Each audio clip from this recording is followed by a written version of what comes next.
All righty. We are live on the T podcast today.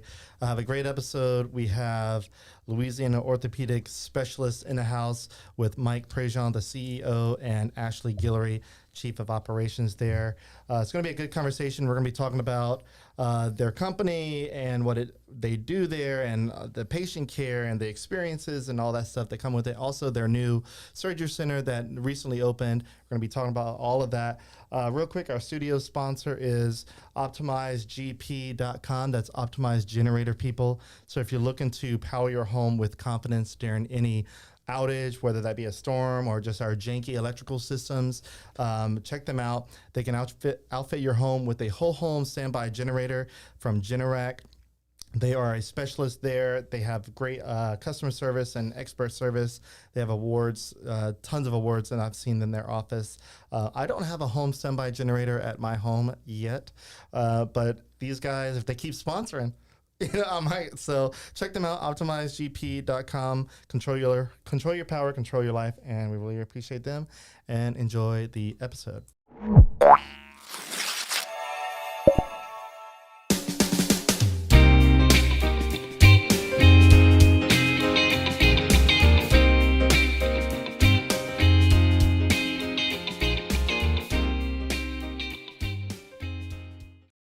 All right, and our presenting sponsor is Chase Group Construction. That's chasegroupconstruction.com. They are a great local builder, and they design and build, so they're a design-build firm. They build a lot of stuff. They're building some really cool stuff right now. Some things that I can't talk about, I want to talk about, but they're telling me that I can't say anything yet. So really cool stuff, but they are building or finishing up a Christian Montessori school in Scott, Louisiana. So that's almost done. Really cool stuff there. They've built the Fat Pats in Broussard and Breaux Bridge. They are building the pickleball restaurant in Youngsville. So that's really cool. Great local company. They've been supporting the podcast and developing Lafayette for many years. Check them out, chasegroupconstruction.com. Okay, so we have CEO Mike here, and then Chief of Operations of LOS, Ashley Guillory. Welcome to the T Podcast. Good morning. Thank you for having us. Yeah, so tell me a little bit about you guys. Are you both originally from this area?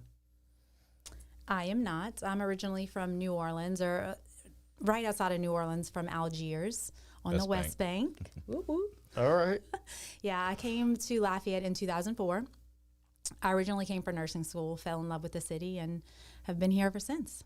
Nice. So the New Orleans area, so 2004, so obviously college, range. What made you fall in love with this area? I would say the culture, absolutely. It's different. It's very different from New Orleans. Growing up in New Orleans, you have to grow up very quickly. I don't know. I just always pictured myself raising a family here, and just the environment. It's different. Yeah, it is different. This is going to sound so strange, and I think it's accurate. I saw on TikTok, of all places, recently, a lady she had made a TikTok about Lafayette and how supposedly she hears gunshots all the time. And I think she was just making a joke, because it was just like a funny trend that she was doing. But somebody in the comments said something very funny about Lafayette. And they said, Lafayette is literally the gated community of Louisiana. Yeah. It's like it's not that bad. Like, you're overreacting. And I thought that was hilarious, but it's kind of true. It feels like it. For sure. Yeah. Like, everybody talks about the community, and just the vibe is different here. And I felt that. I moved here 15 years ago and felt it. And I was like, something's different, because I've lived in Lake Charles, and I'm like, I didn't really feel something there, but here I feel it. I don't know. It's weird. For sure. And here as well, almost every event you can bring your kids to. Yeah. There's not much that is just not for children. So I really enjoy that about Lafayette. Yeah. Yeah. Mike, what about you, man? You're from here, right? Yes, I'm from here. Born and raised in Abbeville. I spent my college years in Jackson, Mississippi at Millsaps College. Graduated from LSU for a master's degree. Started my career in New Orleans, but quickly found an opportunity here in Lafayette with in the oil field. So my wife and I, we moved to Lafayette 20-something years ago. And, Lafayette provides a lot for professionals, for families, with the university here. There's a lot of events, like you talked about, festivals, but it's just a safe environment that offers a lot for families and for professional development as well. So love it here, but been with LOS for just over 11 years now. We've seen a lot of growth we'll talk about, but just love Lafayette and love the opportunity to come and do this. It's the first time I ever been part of a podcast. I've listened to a few, but this is a unique experience. So. Yeah, well, I'm glad to have you. So it sounds like both of you guys moved to the Lafayette area around about the same time, like from what I'm, mathing out here. Yep. Yeah. What year were you?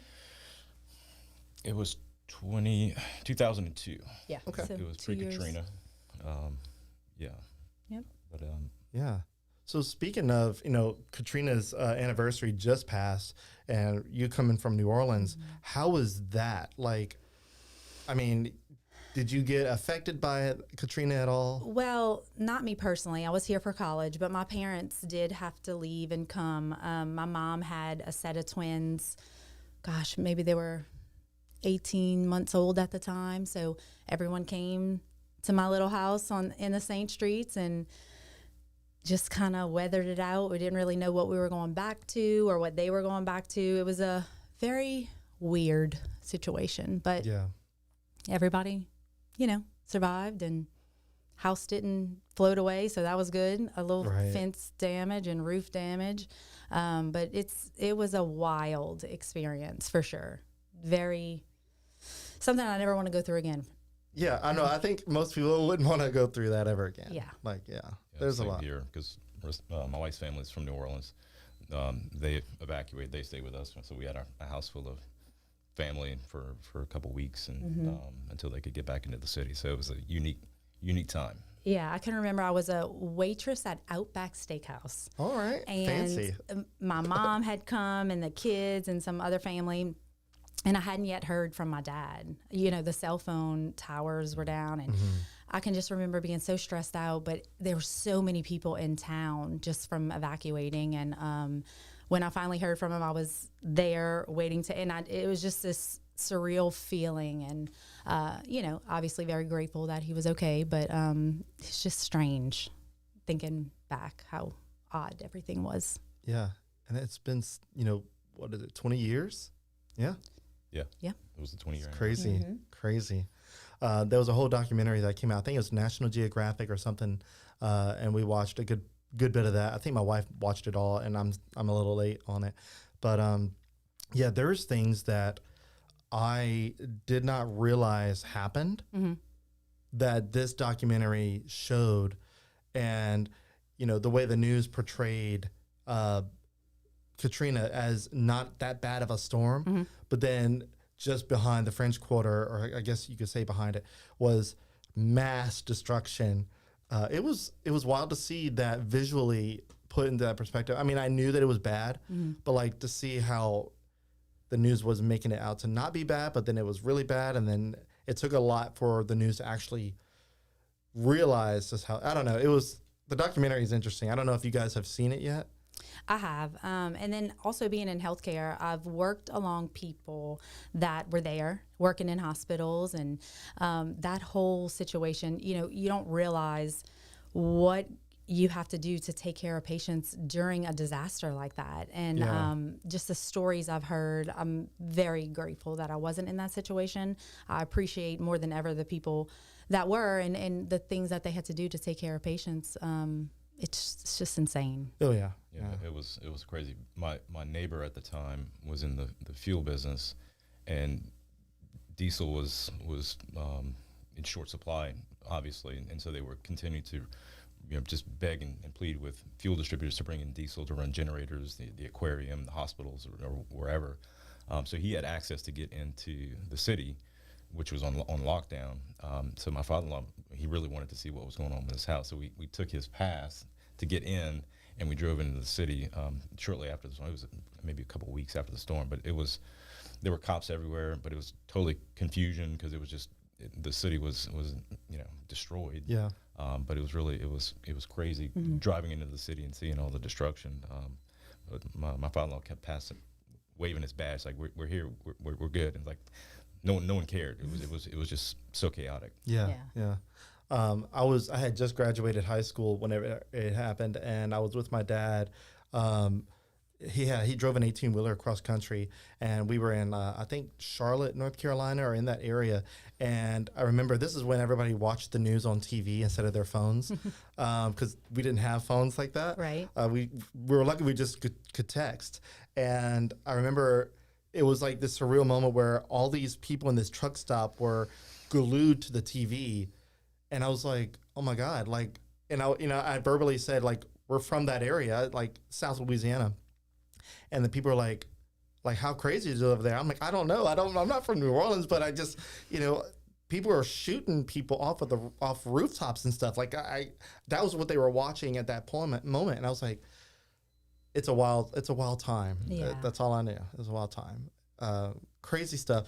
But I know this is not a Katrina podcast. I just, I wanted to make sure that I establish, some sort of like personal connection with you guys and trying to understand, obviously you guys are you're from New Orleans area. You had lived in New Orleans for a little while. So just kind of. You really get asked two questions whenever you tell someone you're from New Orleans or around that area.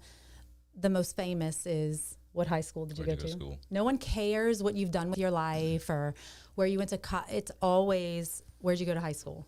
That is. Are they judging you from that? No, what is that is your bond with whoever you're speaking about. Or speaking to. They just want to know where you went to high school. It's to see the reaction of people that are not from New Orleans, like, why do y'all, you're 60 years old. Why are you asking this person where they went to high school? That's just It's like the old 7 connections to Kevin Bacon. They start with the school, and then they can kind of like, who do you know? Who's your mama? Right. You're trying to find a commonality, and that's where it's initiated, is high school. And then Katrina. Yeah. Obviously. That's a question. Do you go to Bourbon? Obviously, most people do at some point in their life. Okay, so you guys moved here roughly 20 years ago. And you said you were with LOS for about 11 years, Mike? I've been with them for 11 years. Okay. When was LOS founded? So LOS was founded, I believe officially in 2009, 8 or 9. Okay. Dr. Adam Perry, who passed away last year, unfortunately, he was the original physician founder of the group. He was completing his fellowship, I believe in San Antonio, in sports, and he wanted to come to Lafayette and found a multi-specialty orthopedic group. These type of groups exist in larger markets where you have orthopedic physicians who specialize in a certain aspect of the skeleton. He was sports medicine. He was going to deal with joints. He was having conversation with our second partner, who came the following year, in Neil Romero, who was going to do a spine fellowship. And then the third after that was Dr. Robbie LeBlanc, who was going to do a hand fellowship. So it was the beginnings of what has now grown to over 18 partners in the group. But it started with multi-specialty or subspecialty within orthopedics, because these days doctors are not generalists anymore. It's very rare unless you're in an outlying community. But in large markets, you go see a physician who specializes in something. You want to know, okay, because you get a lot of questions on how many times have you seen this injury, or how many times have you operated on this injury? And it's like, you want to go to someone who's got, he did 3 yesterday versus 3 the last year. Mm-hmm. Right. So like your experience as a doctor is super fresh with every single operation you do so close together, so that well, you become an expert, right? Yeah, at it for sure. Yeah. And so what Lafayette has now is what previously only existed in larger markets where you had these specialists who, you don't have to go to Birmingham, you don't have to go to Houston or New Orleans. You have those specialists in Lafayette now through LOS that are uber specialists within the shoulder, the hand and the wrist, the spine. So it's a little hidden gem. We know about it, but it's something that we're proud to tell the community about and be community partners with that and with our success. Yeah. So over the past couple of years, I feel like the orthopedic side of medicine has really exploded. Like as far as, I don't want to say popularity, but in need, because other hospitals around the area all of a sudden are investing a lot too in that. So you guys have obviously pioneered kind of that movement in this area, from what it sounds like. Pioneered, yes, you could say that. Okay. We're following the lead of what others have done in other markets, Other cities, right? Yeah, so in this area, though, you guys, there wasn't really anything like that. Yeah. No. Orthopedics in Lafayette, there's not a large group similar to us. There's hospital employed orthopedics, and there's some smaller groups, but nothing like what LOS has been able to amass and develop over the last decade or so. We now have clinics in multiple locations. We made the decision back in 2018 to open our first walk-in clinic, and you outed us. Well, look, that was my whole thing, That was my first experience with developing Lafayette. Was like, who is this guy? You took a picture of our permit on the door, because we didn't want to tell anyone about the urgent care at the time, but because it was something new to us and we wanted to have an announcement. But then, I'm sorry. No, it was great. It was great because a lot of people, you had better reach than we did at the time. Free marketing. Probably still do. So It was free marketing. Yeah. But yeah, I got a call from someone. So I hear you building an urgent care or a clinic. Yeah.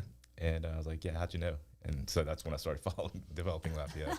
Well, look, in the early days of developing Lafayette, I treated it very much like as if I was in the Wild Wild West and I was a cowboy, just trying to rope whatever I could, and so anytime I got any sort of lead from a follower of mine and they said something was coming, and I still use those leads, but back then, like pre 2020, I rarely reached out to the company because I was still in my small town country boy mindset, unknown. I was a nobody at that time in my mind, and I didn't think that I would be able to reach some of these big companies and get to the decision maker who had the ability to say, oh yeah, you can write about this.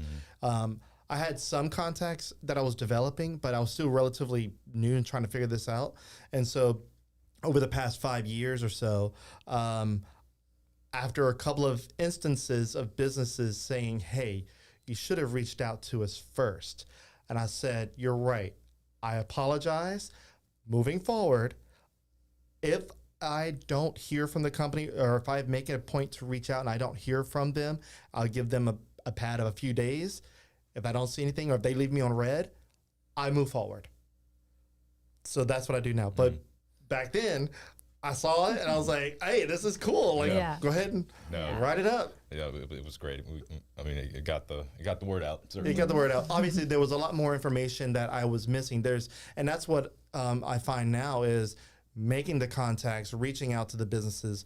I get better details and things that, would have made earlier stories much better. So but the trick is like, how fast can I get that information? How early? Because I get a lot of people saying, oh, well, we want to wait to announce it. I'm like, how long do you want to wait though? Because someone else will put it out there. Right.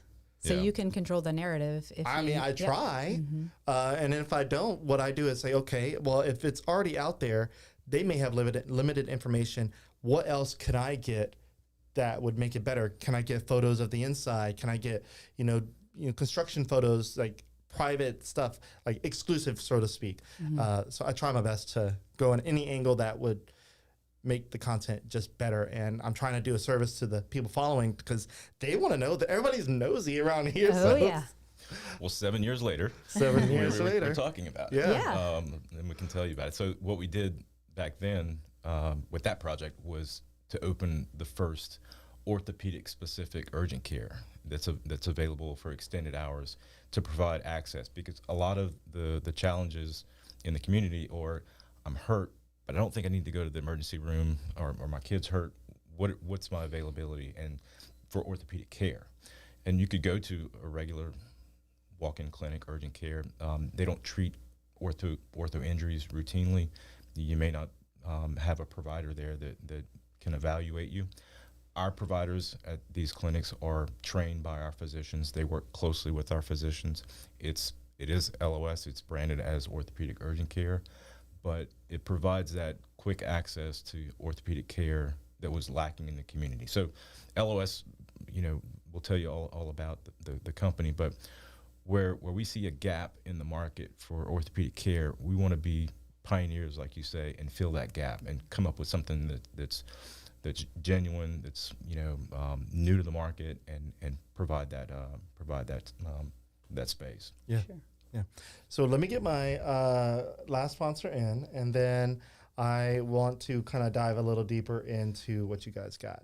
So Music Academy of Acadiana, they are Acadiana's top music school for music lessons, any instrument really, string, wind, drums, your voice. They can help you improve that. They have an award-winning in-house recording studio. So once you learn the music and you improve, you can actually graduate essentially into recording your own album and having it set up and distributed and all that good stuff. So check them out, Music Academy, Acadiana.com, locally founded by UL Lafayette music school graduate Tim Benson. And if you're a fan of early 2000s alternative rock, screamo, punk music, they have he's part of a cover band called The Criers. So if you haven't heard about them, they sound just like the music you used to listen to. I'm telling you, if you know My Chemical Romance, they sound just like that. So FYI, check them out. But yeah, Music Academy, Acadiana.com. Really appreciate the support. And let's get back to the episode. Okay, so you mentioned the urgent care. The first urgent care was, and I think it's still located right in front of Whole Foods. Or is it Whole Foods or is it? It's Whole Foods. Yeah. Yeah, right next to Chipotle. Yeah, right next to Chipotle, yeah. Yeah. Which was a hot spot. Whenever I wrote about it, it was a hot spot. So a lot of stuff moving around in there. So today, if something goes in there, I might miss it because that shopping center, I'm not really focused too heavily on it because it's well established now. Right. But back then, you guys were just moving into a hot spot. Yeah, it was the empty suite between Chipotle and I believe it was Smash Burger at the time. Right. And then that suite has our neighbor has changed hands a few times, but we leased that space. And a little hidden fact: the developer wanted the signage. They were very particular on the signage of that building. I don't know why, but all the businesses Has to be white? has to be white. Yeah. Except the end caps. So Whole Foods has their green, and I think the one on the end has their green. And they wanted us in the space, and I said, well, we really like our logo. We like our colors. And so if you look at our sign, Orthopedic Urgent Care is in white, but our Running Man is colored. Okay. We're the only non-end cap that has a colored sign. Is there anybody jealous in this Well, center? Okay. they just didn't negotiate in their lease. Yeah, but we yeah, wanted yeah. to preserve at least some color on our Yeah, face. you got a little color's good. I know. Like what? So I get the whole ordinance, I guess if you want to call it, of certain shopping centers want to have a certain look and aesthetic. And I get that because if you have a logo that's really loud next to someone who's not, it can make the center kind of look non-aesthetically pleasing. So I get that, but kudos to you guys for getting a little color in there. Well, I told them, I said, you're asking for the highest per square foot lease rate in the city. Right. You got to let these businesses promote Right. themselves and create some awareness by the traffic that's driving by. And so they conceded. Yeah, that's good. And so from that location, you guys expanded with the urgent care, correct? We did. And so probably based off of Developing Lafayette blog about what was going on in Scott with the West Village development. We knew that the extension of Apollo Road would create a new thoroughfare in town, and there would be development around that. So that became our focus area. We looked at various locations, what would be a good spot, what was already existing, and so we chose a location right at the intersection of Cameron and Apollo Road, and we put our second orthopedic urgent care location as well as a new physical therapy location at that spot. And I think we've been open a year and a half, I think. Yeah. Is that right? At that location. Wow. And the development is growing. Apollo Road was a little delayed in opening up, but no, it's a great resource for those folks who live on the west side and even Upper Lafayette.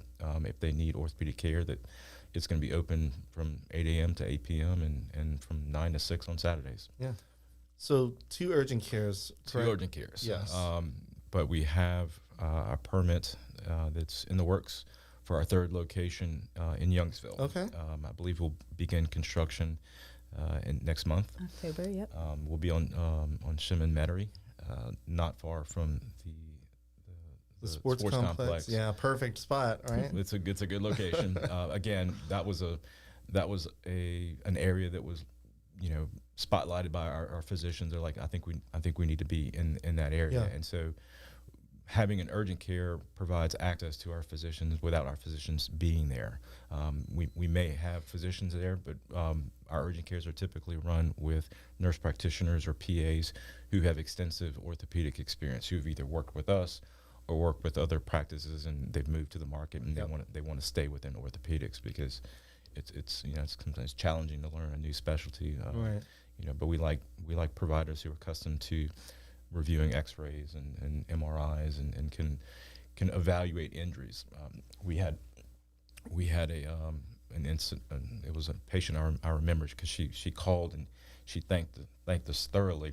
The child had dislocated an elbow, and the child was not in incredible pain. And one of our providers there said, "Look, I can get that back in," and so she was able to reduce the dislocated elbow without pain. And the mom she was tickled that her daughter was fixed, like in an urgent care like that with such a severe injury. Yeah. And so our providers, again, they can do a lot of things for the community, that doesn't necessarily need to go to an emergency room. And the cost savings to the community, the cost savings to the healthcare in general, Right. through these small clinics has been tremendous, and we're happy to continue to expand there. And Youngsville is our next location for it. Awesome. Well, I'm pretty sure I'll be getting some information about that soon, right? But I don't have to go and just take a picture of the permit. Okay. I'll send you the plans if you want. Right. Yeah. Send me anything you guys have. I would gladly write about it. And I'll just piggyback Yeah. on what Mike was talking about with our urgent care, and the benefit that it brings to the patient is that the providers that are in our urgent care, they know what our physicians are going to want for certain injuries and complications and conditions. And so they can start the workup. They can initially evaluate them. They know which injuries are going to need an MRI or further imaging outside of an X-ray, and they can refer the patient right then and there. So the care doesn't come to a complete halt waiting to see the physician. It just is ongoing. And so that's a huge benefit to the patient, that it just speeds up the process. Yeah. Look, we all like to have things sped up and just get it over with. Right. Yeah.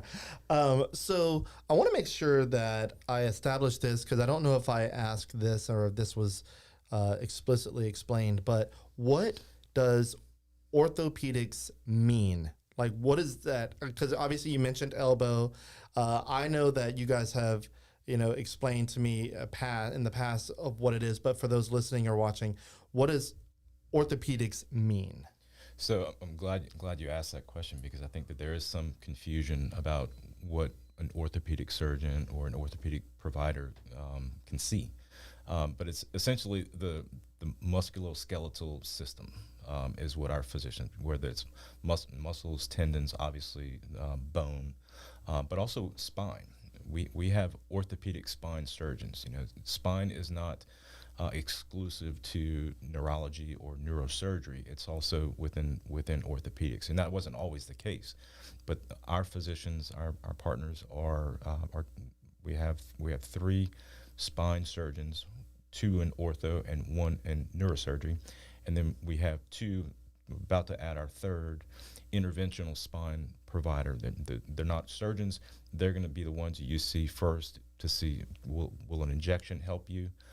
If not, then maybe you need a surgery consult. But when you say injection, epidural injections in the spine, steroid injection to help, kind of dull the pain, maybe eliminate pain. Doesn't always work, but it's one of those things where before you want to go to the operating room, your insurance is going to want to see, okay, can physical therapy help you? Can an injection help you? Or just anti-inflammatories. So we can start the process at our urgent care. You come in for back pain or neck pain. Sometimes it's chronic, sometimes it's acute, but you start the process there or with one of our interventional guys. And if you unfortunately do need surgery, we can provide that as well. Okay. Ashley, is there anything you want to add to that? I think he pretty much. Yeah, and that's what led us to our most recent and largest venture, which was the LOS Surgery Center.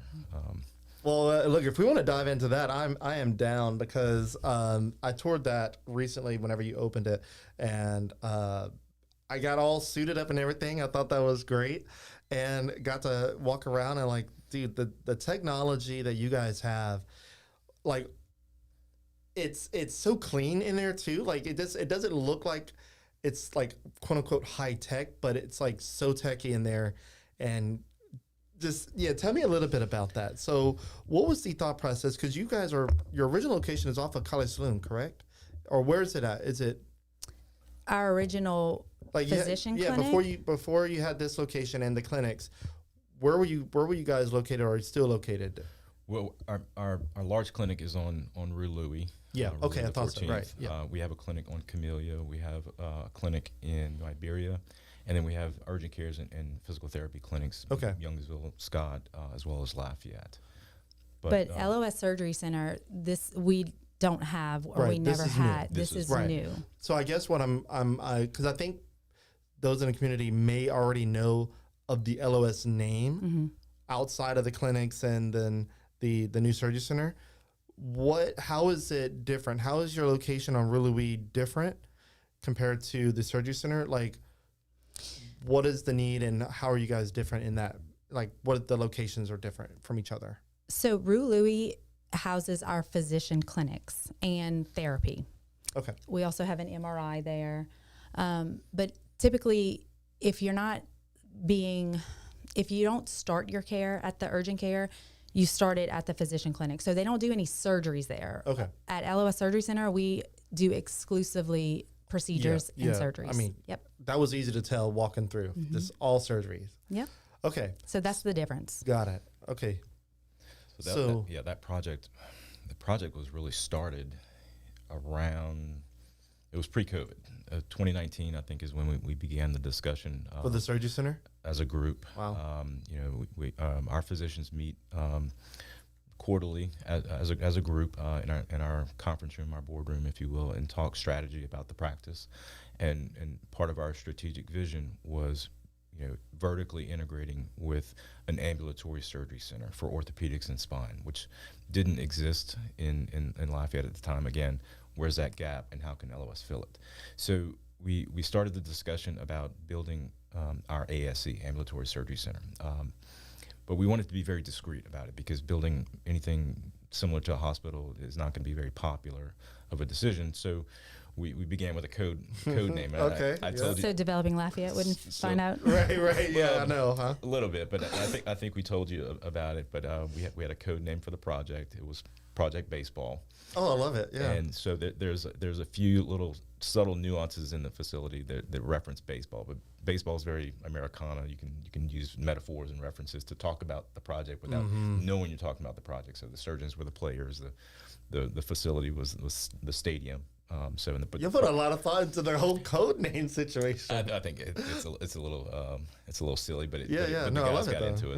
Yeah. It was fun, but the project was going to be a home run. We thought, so that was our Makes code sense. name, and so, but the genesis of the project was early on. Obviously, COVID slowed things down tremendously. There was a lot of disruption in the materials. If you didn't Yeah, everything was follow construction, expensive, exactly. and some of it was, the supply shortages Yeah, and all that. I remember our drywall budget doubled Oh. between like in a 60-day period. They came to us and like it went up $800,000 just for drywall. Like, that's crazy. It went up It went that up, much? yeah. That is So we considered ridiculous. making like, I don't know, not having walls in the pre-op Yeah. PACU. Yeah, Thank goodness that didn't pan out. But we so thankfully the world normalized a little bit. The supply chain normalized. We had the luxury of time with COVID, and the city had to rezone the property, and it gave us time to really rethink what we wanted to build, how big we wanted to build, and the timing worked out really well for us. We would love to have had it sooner, but I think the project has so far it's an early success for us. We opened, we obtained our license in February, state license in February. Yep. We were accredited at the end of March, and I think technically we did our first procedure, an injection, spine injection, in the month of March. Is that February 27th. It was February. Okay, so we've only, this is our first year of operation, but our patient experience that Ashley can talk to, I think has been tremendous. We've given a lot of tours, and we're very proud of the space, and it's taken us a while to get contracted with commercial insurances, so we weren't really fully open, but we're slow. We're very close at this point. We're about 85 to 90% contracted with insurances in order to offer this to all of LOS patients. So, Ashley, he mentioned the patient experience, and that was one of the things that, while touring and checking out, that you guys were showing, and some of the things you guys told me I thought was mind-blowing, that you can go in and in the same day walk out with a new hip or a new knee. I'm like how? Like, I don't know. I'm assuming that's part of the patient experience. I know there's a lot more in it, but the sheer speed and ability to be able to just walk in and out the same day with a whole new part of your skeleton is insane to me. Yeah. So tell me about that. So I'll tell you, I became involved in the project. I've been with LOS for a little over 2 years now. I'm a nurse. I worked with these guys in a different facility, and that's how we came to know each other. And I remember posting a picture on Facebook one day. It was a countdown to graduation. So two of the physician partners called and said, "Hey, I saw on Facebook you're graduating. Are you going to be a nurse practitioner, or what's your deal?" I said, "No, I graduated from UL. I got my MBA in healthcare administration." And they said, "Oh, okay, let's talk."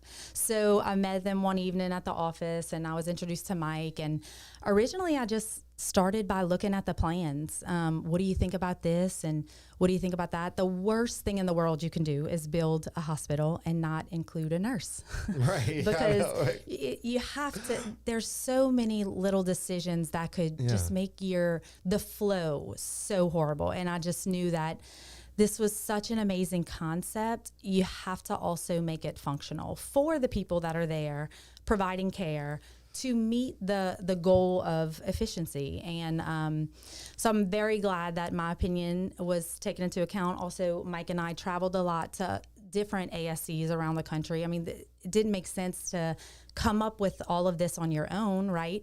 So go to places, meet people, what works, what doesn't. Growing up as a nurse in a huge hospital, I can tell you that's a really major difference between the ambulatory surgery center world versus a hospital. the ambulatory surgery center world, they want you to succeed. They share what has worked, what hasn't. It's just a different vibe, I guess. From a hospital?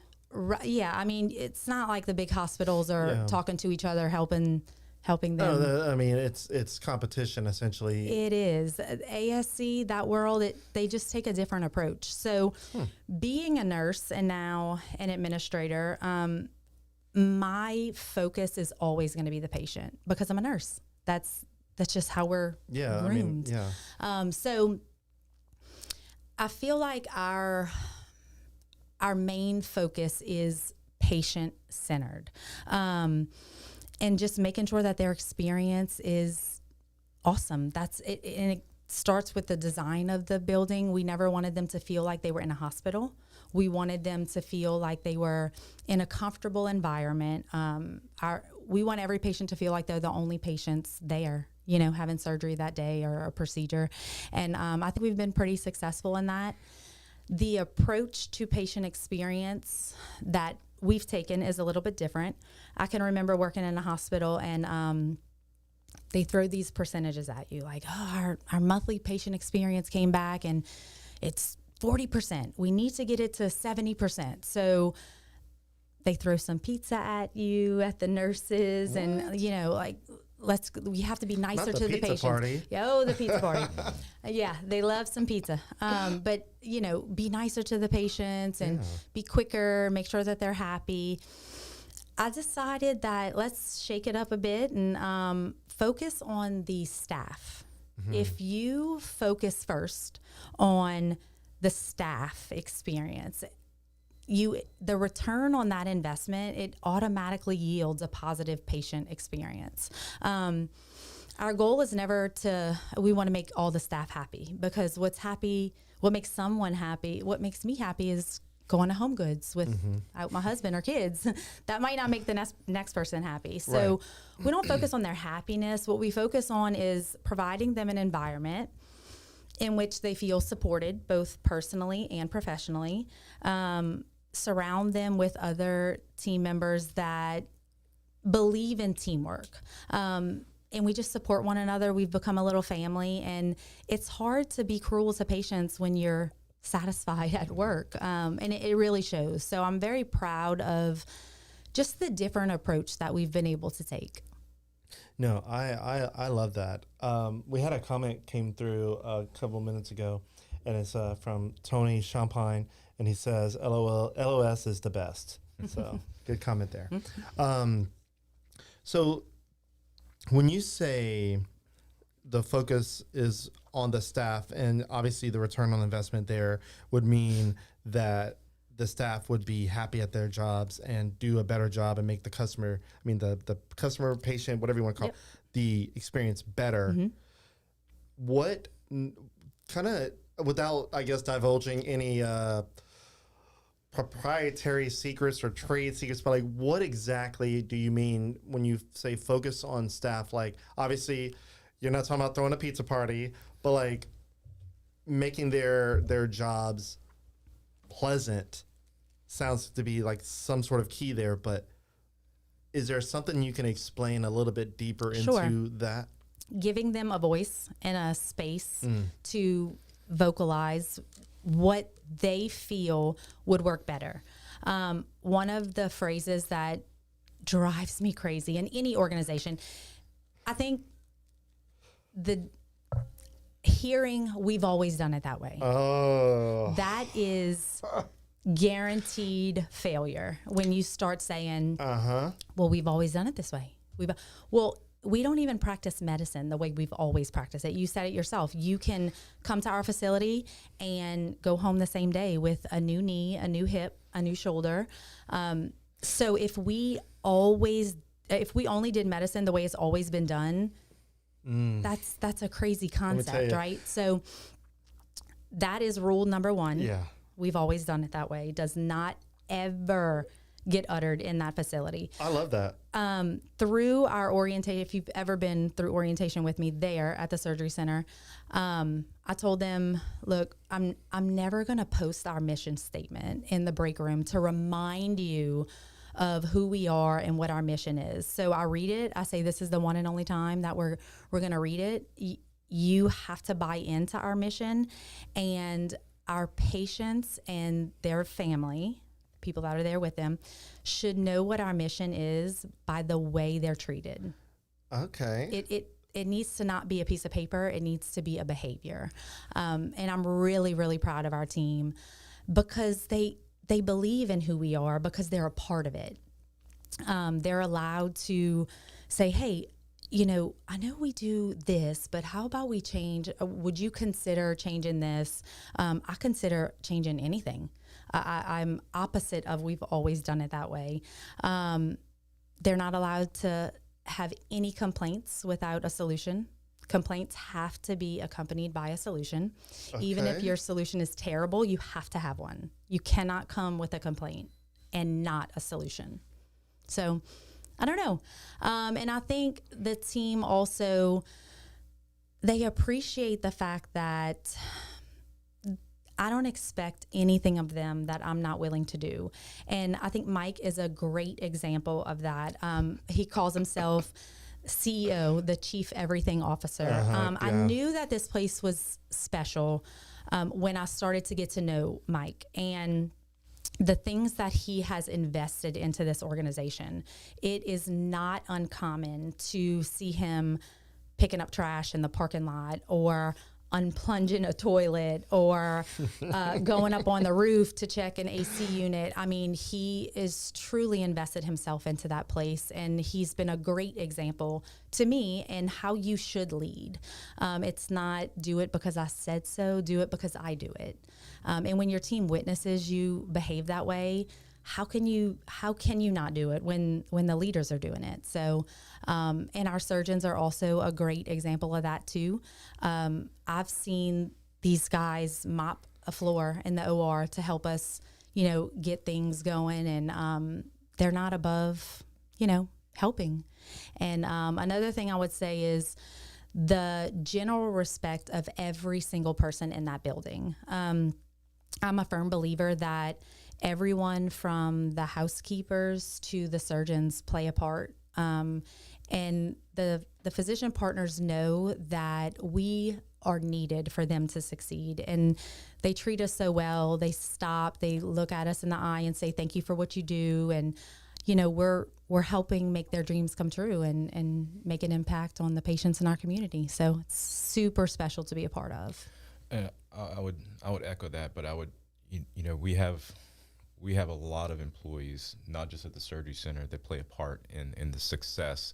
The surgical success kind of gets recognized at the surgery center, but that success started at the urgent care. It started at the clinic. It started with our physical therapists who are and occupational therapists who are helping these patients get over their whatever conservatively, or treating them on the backside of a surgery and to get them recovered. So it truly is an organizational effort, because patients who walk out with a new knee, that whole encounter started months, could be years before, with an encounter with an LOS employee or an LOS physician that started them on that path to that success. So surgery center employees are kind of complementing that and carrying that on.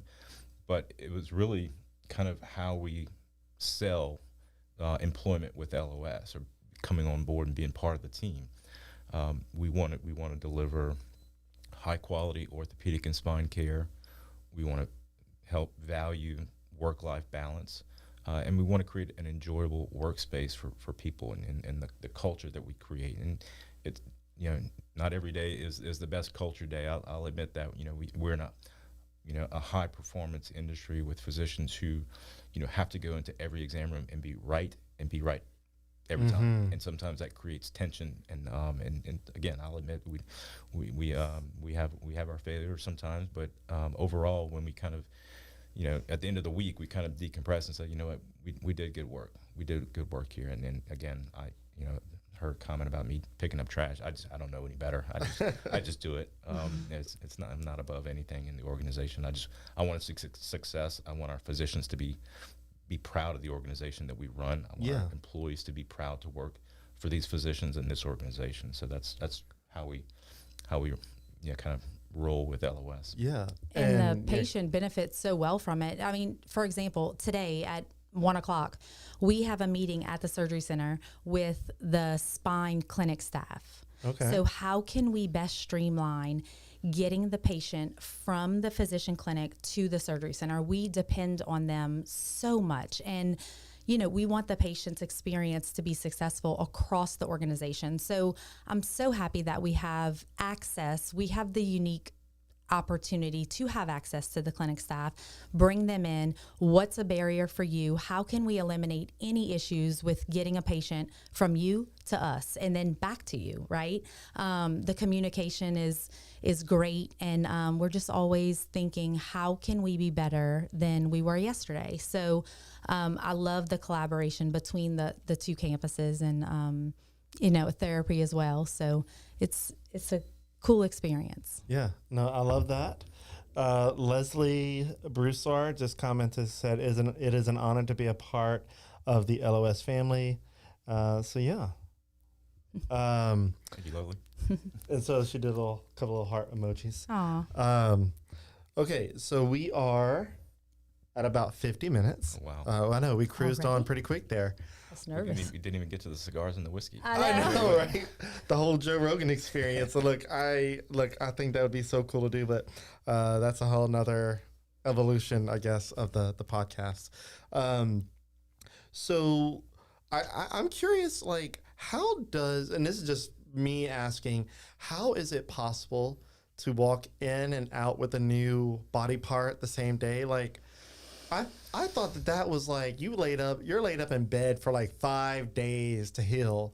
Like, how do people walk out with a whole new knee? That's like a complicated body part. Yeah. I don't know. 10 years ago, you would have spent 7 days in the hospital. You would have left with a new knee and a couple of infections too, probably. You don't want to be in a hospital. You don't want to lay in a bed and become stiff. Mobility is super important. But the reason why we're successful is because we educate the patients and they have to do their work. So not just anybody can come and have surgery and have a total joint replacement or any surgery for that matter at the surgery center. You have to meet criteria. Most patients do. But if you're having a total joint, what we do is we start from consultation. Once one of our surgeons even mention you may need a total joint replacement, we then activate the process. And it involves the patient really buying into the goal and what matters to them. So you might get told that you need a total knee replacement. So really learning the patient, what are your goals? What do you do in life? Do you play pickleball? Do you garden? Do you hunt? How do we best optimize you so that after you get back to your life quickly, right? We educate the patients and educate the patients and educate the patients.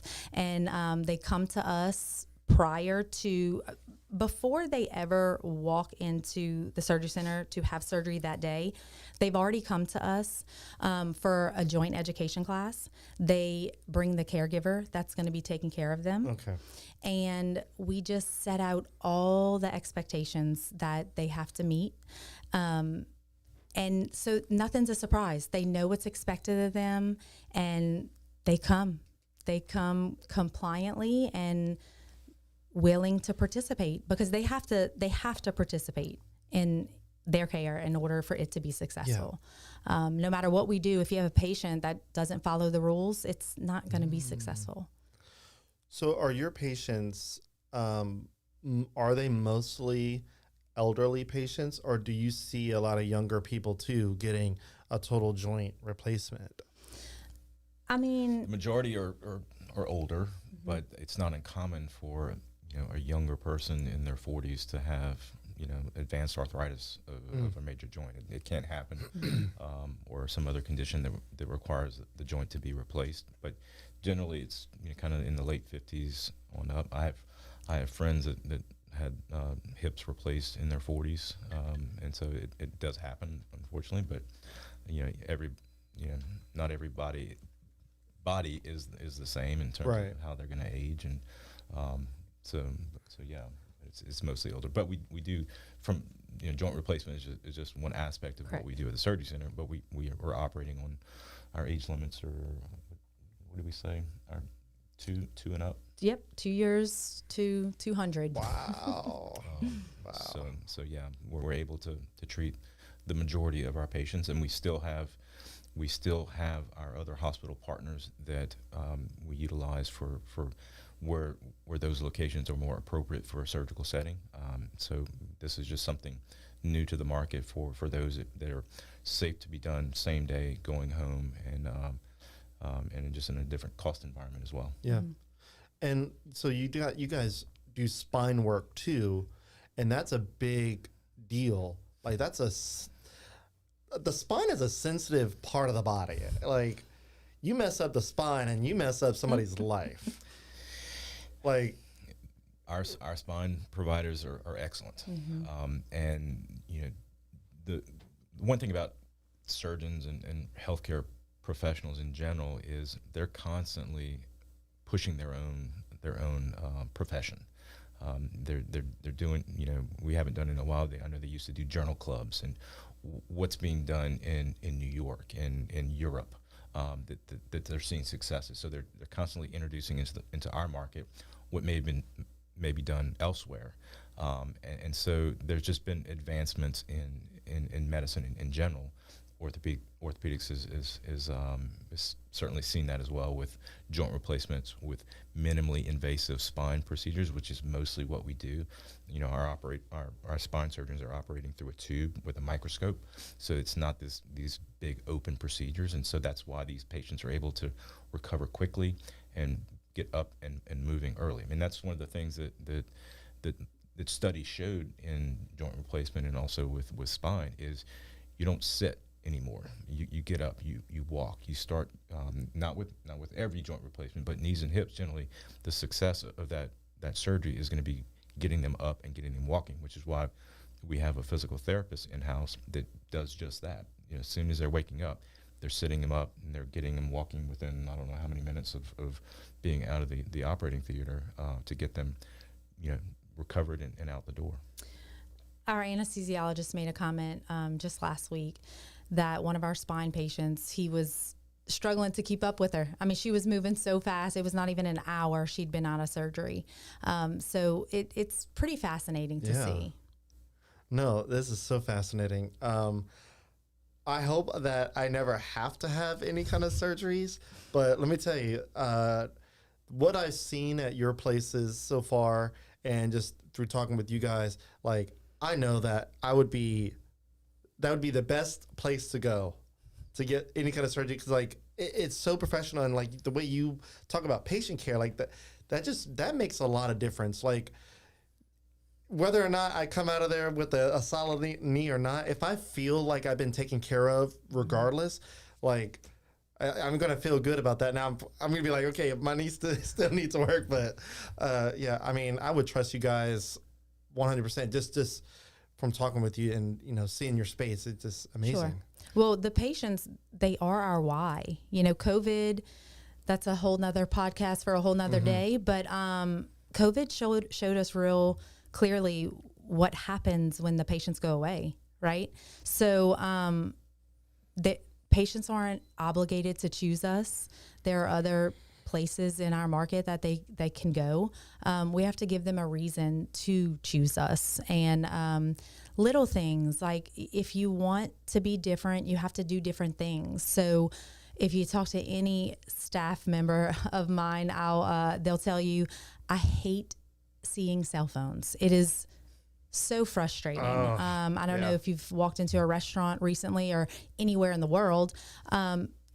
You're a paying customer, just like our patients are, and you're walking into this establishment. I was on vacation over the summer, and I walked into a restaurant, and the hostess is texting on her phone, and I'm standing there, and it costs a couple $100 a day just to walk outside. So if I'm choosing to spend my hard-earned money here, just maybe say hi when I walk in, make me feel welcome, make me feel like I made a good decision to choose to come here. So that's another huge thing of mine. Put the phones away now. But we're all mamas, and dads, or we play a role in someone else's life. Every one of us do.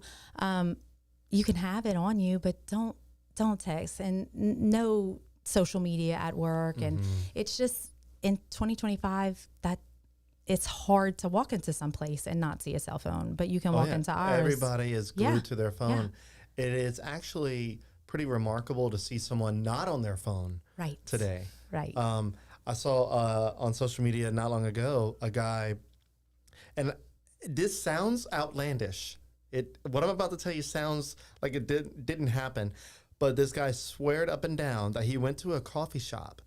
I forget what city, and he noticed. And he was talking about cell phone usage and all that. And he said he noticed that everybody there was on their phones. And he was in this kind of headspace where he's like, I don't want to be on my phone right now. Like, I want to be, like, he was trying to actively disconnect from his phone and just be a part of the world and be social and in a physical sense. And he said somebody approached him. One of the employees approached him, I don't know if it was the owner or what, and told this guy, was like, hey, do you have a phone that you can look at? Because it's weird. You're distracting me because you're not on your phone? Yeah. Right. It was the most bizarre thing. And he said, what world are we living in that a person is more weird to not be on their phone than to... I was like that. It sounds so dystopian and outlandish that is something that happened. But yeah. You're right. Especially in the workplace, a lot of people are on their phone, just so distracted. Everybody's a content creator nowadays, so they're all checking their social media. And look, I mean, we all need them. I get it. A lot of our physician partners, they communicate. Hey, I'm on my way. I mean, they're necessary, but when a patient walks into the surgery center, if you're looking down at your phone, the message that you're sending to the patient is that what you're dealing with and what you're doing on your phone takes priority over their presence, and it doesn't. I know. It's wild, and I appreciate that. I don't want to take too much of your time. We're at an hour. Is there anything that we did not go over that you guys want to make sure you mention before we head out?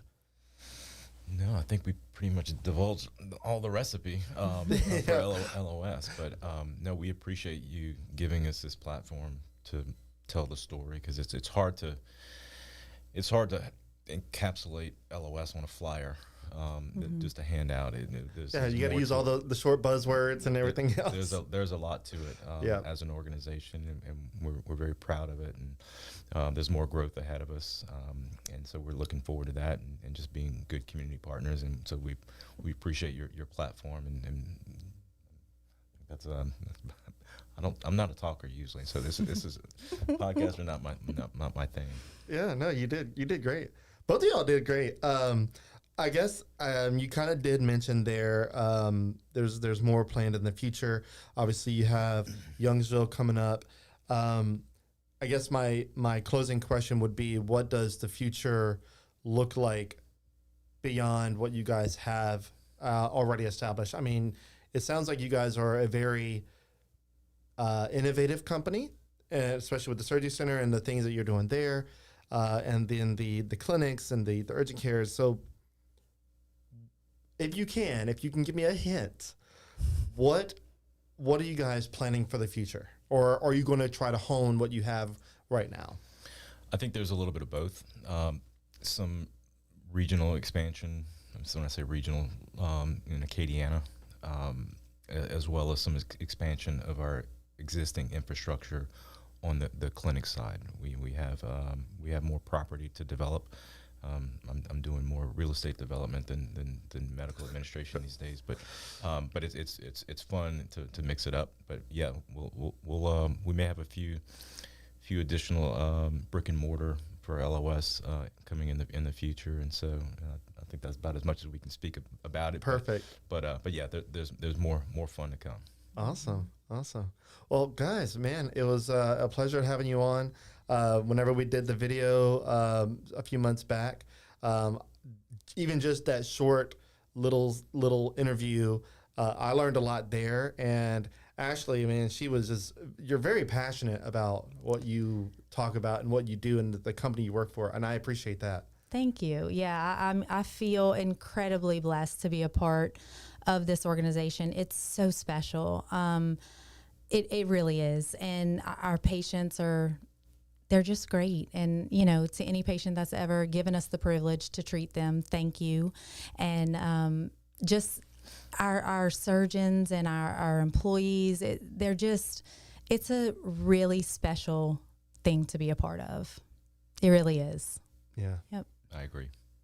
Awesome. Well, Mike, Ashley, I appreciate you guys coming on, and I hope to see the continued growth and success of LOS, and looking forward to being a part of helping you guys get the word out of your growth. Thank you for having us. Yeah. Okay, guys, that's it. I hope you enjoyed the episode, and we'll see you on the next one.